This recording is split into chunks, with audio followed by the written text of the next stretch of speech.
So I'm here in the Red Room, but I'm going to be talking today about a green issue, and in particular whether brands need to rethink green marketing. I was at a sustainability roundtable recently where the head of Unilever, Coca-Cola and the Virgin Group all gathered together around a very,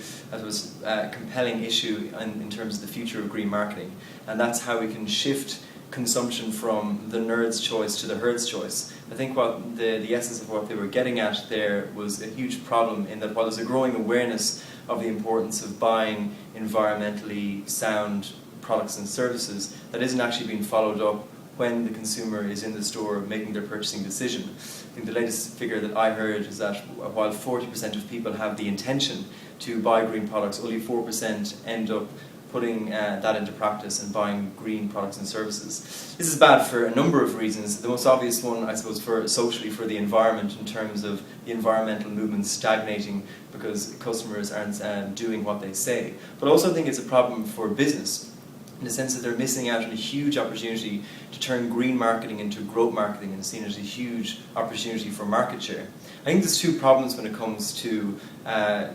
green consumption being a nerd's choice rather than the herd's choice. I think that the first is that consumer choice is still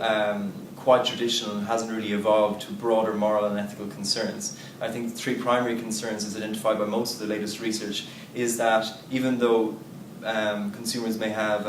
an ethical grounding and a highly moral outlook, they will mainly buy products that are the cheapest, that are the most well branded and that are the best quality.